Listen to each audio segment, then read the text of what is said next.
copy, you got the thing you wanted. The promotion, the money, the apartment, the body, the relationship, the milestone you spent years chasing, and for a moment, maybe an hour, maybe a day, you felt it. The glow, the relief, the sense that you had finally arrived, and then it faded, not slowly, almost immediately. You told yourself you'd feel different once you got here. You told yourself the emptiness was temporary, that it would fill once you achieved the thing, but you achieved it, and the emptiness didn't fill. It grew, because now you don't even have the chase to distract you from it. Freud spent the last 2 decades of his life trying to understand why humans do this, why we climb toward the thing we want and feel nothing when we get it. And what he found disturbed him so deeply that even his closest followers refused to accept it. He called it Thanatos, the death drive. And it's the reason your success feels like a funeral. Before you hear that name and dismiss it as melodrama, understand something. This wasn't Freud at his most speculative. This was Freud at his most honest. He didn't want to find this. He resisted it for years. His colleagues begged him to abandon the idea. It contradicted everything he had built. But the evidence in his consulting room was undeniable. People were not simply chasing pleasure and avoiding pain.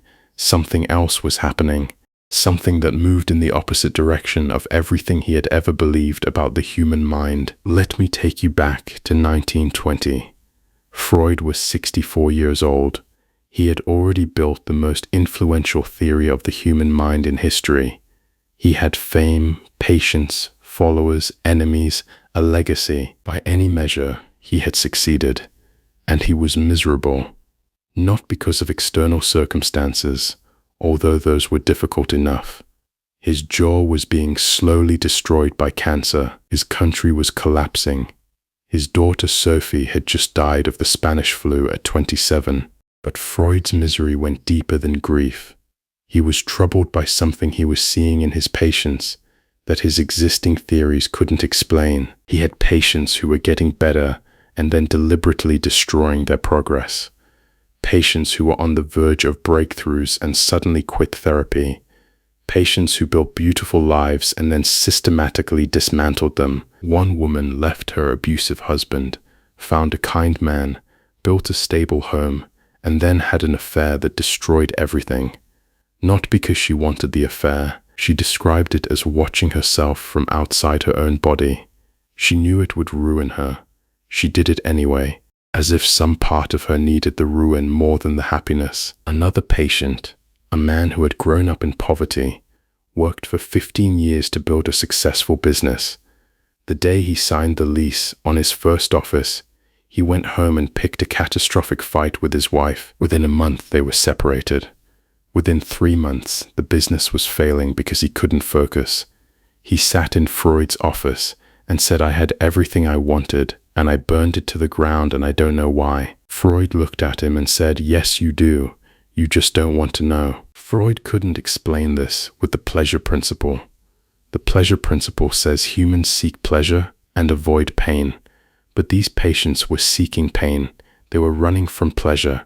They were allergic to their own success. And Freud realized that the pleasure principle, the foundation he had built his entire career on, was incomplete. There was another force, something older, something that didn't want pleasure at all. He called it the death drive, Thanatos, named after the Greek god of death. And before you dismiss it as dramatic, understand what Freud actually meant. He wasn't saying people want to die. He was saying that buried inside every human being is a pull toward dissolution, toward undoing, toward returning to a state of zero tension. The ultimate peace, the peace of not existing, not as a conscious wish, as a gravitational force. The way a river doesn't decide to flow downhill, it just does. Thanatos is the gravity of the psyche, and it pulls you towards stillness in a world that demands you keep moving. This is why success feels empty. You spent years building momentum. The chase was the opposite of stillness. The chase was alive, electric, purposeful. Every day had a direction. Every action had a reason. You were climbing, and climbing feels like living. But the moment you reach the top, the momentum stops. The direction disappears. The engine that was running on desire suddenly has nowhere to go. And in that silence, Thanatos speaks. Not loudly, not dramatically, just a quiet whisper that says, "Now what?" And you don't have an answer, because the answer was supposed to be this. This was supposed to be the destination, but the destination feels exactly like the place you were trying to escape. Think about every major achievement in your life. The degree, the first real job, the first time someone said, "I love you," the house, the raise. Think about how long the satisfaction lasted. A week, a day, an hour, and then think about what replaced it. The next goal, the next target, the next thing that would finally make you feel complete. You didn't pause at the top. You couldn't, because pausing meant sitting with the emptiness, and the emptiness was unbearable. So you started climbing again, not towards something, away from nothing. This is what Freud called the repetition compulsion operating at its deepest level. You're not repeating a trauma. You're repeating a pattern of chasing, because the chasing is the only thing that keeps the void at a manageable distance.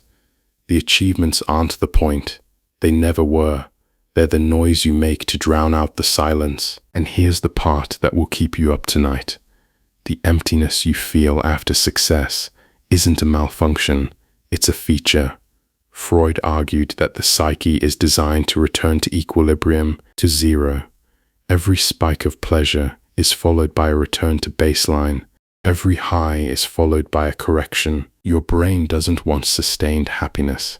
Sustained happiness would be a permanent state of tension, and tension is exactly what the death drive seeks to eliminate.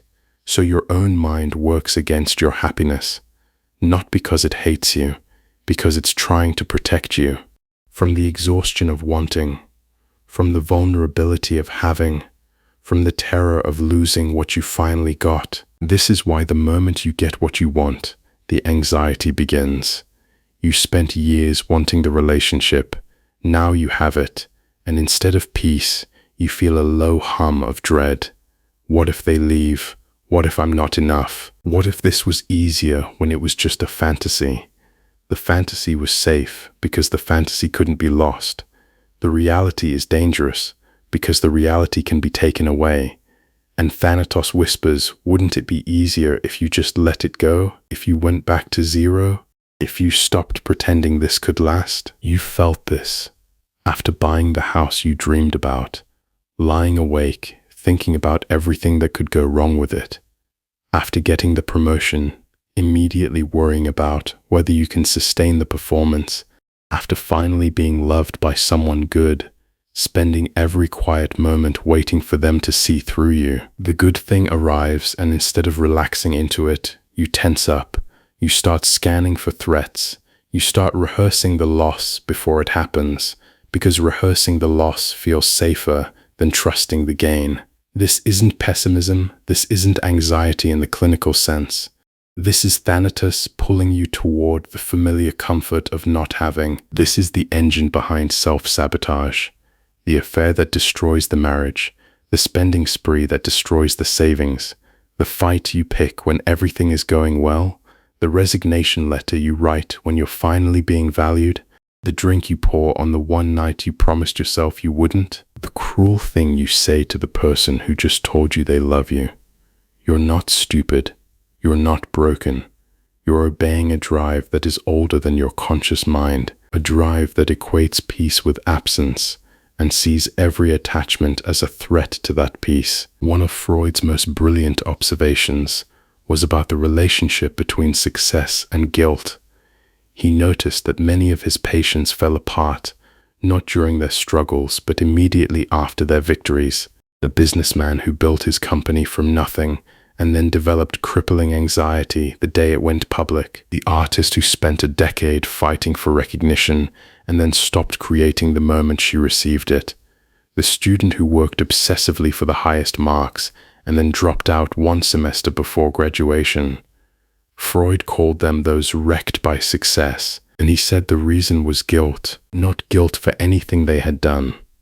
Guilt for surpassing their parents. Guilt for having more than the people who raised them. Guilt for leaving behind the version of themselves that suffered, because that suffering version felt more real, more deserving, more authentically them than the successful version ever could. Think about that. There may be a part of you that doesn't believe you deserve what you have, not because someone told you that directly, but because your nervous system was calibrated in a household where struggle was the norm and ease was suspicious.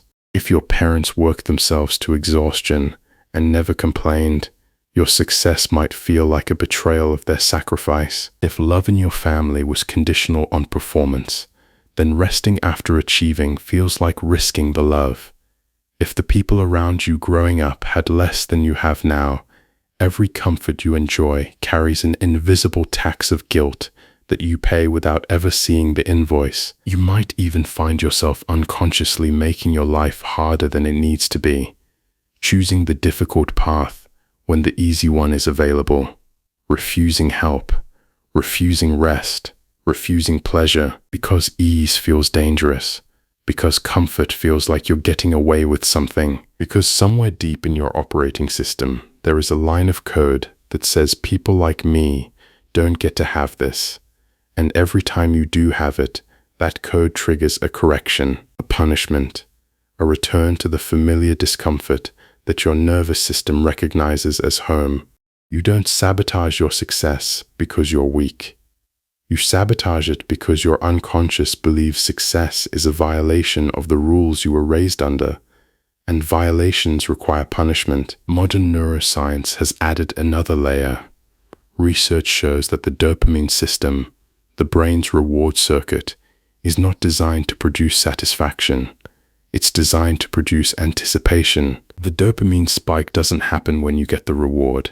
It happens when you expect the reward. The moment the reward arrives, dopamine drops. This means your brain is literally wired to enjoy the wanting more than the having. The chase is the high. The catch is the calm down. Evolution built you to pursue, not to possess. And no amount of achievement can override 100,000 years of neurological programming. This is why lottery winners report returning to baseline happiness within months. This is why the second million never feels like the first. This is why the promotion you killed yourself for gives you 3 good days and then becomes the new normal. Your brain recalibrates. It moves the goalpost. What was once the dream becomes the floor, and you're already looking at the next ceiling. The hedonic treadmill, psychologists call it. You run and the belt moves at exactly the same speed and you never actually get anywhere. Freud didn't have this term, but he described the phenomenon with perfect accuracy. The pleasure principle demands satisfaction. The death drive ensures it never lasts. So what do you do with this? How do you build a life that means something if meaning evaporates the moment you grasp it? Freud's answer was not optimism. He never offered easy comfort. He said the goal is not to defeat the death drive. You can't. It's part of you. The goal is to see it, to recognize the pull toward dissolution when it appears, and to make a conscious choice rather than an unconscious surrender. When you feel the urge to destroy something good in your life, pause. Name the drive. Say, this is Thanatos. This is the part of me that is afraid of having, because having means I have something to lose. That naming doesn't make the drive disappear, but it takes the steering wheel back from the unconscious. And there's something else, something Freud only hinted at, but that his successors made explicit. The antidote to the death drive isn't more achievement. It's not climbing higher. It's not another goal, another milestone, another trophy for the shelf that's already full. It's connection, real connection, the kind where you're seen without the mask. The kind where you can say, I got everything I wanted and I feel nothing, and the person across from you doesn't try to fix it. They don't say you should be grateful. They don't list your accomplishments back at you. They just sit with you in the nothing. Tonight, if you're lying in bed running the mental inventory of everything you've achieved and still feeling the gap between where you are and where you thought you'd feel, don't reach for the next goal. Don't open the laptop. Don't start planning the next climb. Don't add another item to the list that was supposed to save you. Just sit with the gap. Let it be there. It won't kill you. It feels like it will, but it won't. Ask it what it wants, not what you should want, not what the world told you to want, not what your parents needed you to want. What the gap itself is asking for. You might find it's not asking for more. It might be asking for less. Less noise, less performance, less climbing, less proving. It might be asking for the one thing you've never given yourself, permission to stop. Not forever, just for tonight, just long enough to hear what the silence has been trying to tell you since the first time you reached the top and found it empty. You have been running for a very long time, and every finish line turned into another starting line, and you never questioned it, because the running felt like purpose, and purpose felt like meaning, and meaning felt like the opposite of the emptiness you're terrified of. But what if the emptiness isn't the enemy? What if it's the doorway? What if the thing you've been running from is the only place where something real can actually begin? Freud believed that we spend our lives running from two things: the pain of not having and the terror of having. The first one drives you forward, the second one pulls you apart, and the only place you can rest is in the narrow space between them. That space is not a destination, it's a practice. And it starts with the willingness to sit still long enough to realize that you were never empty. You were just too busy to notice what was already there. But the emptiness of success is not the only void you carry. There's another one, older, deeper, the one that opens up when you remember something that didn't happen the way you think it did. In our next session, we'll talk about why the memory you trust most might be the biggest lie your mind ever told you. This has been your session on the couch, Freud. If you want to understand what your mind is hiding from you, subscribe. New sessions every day.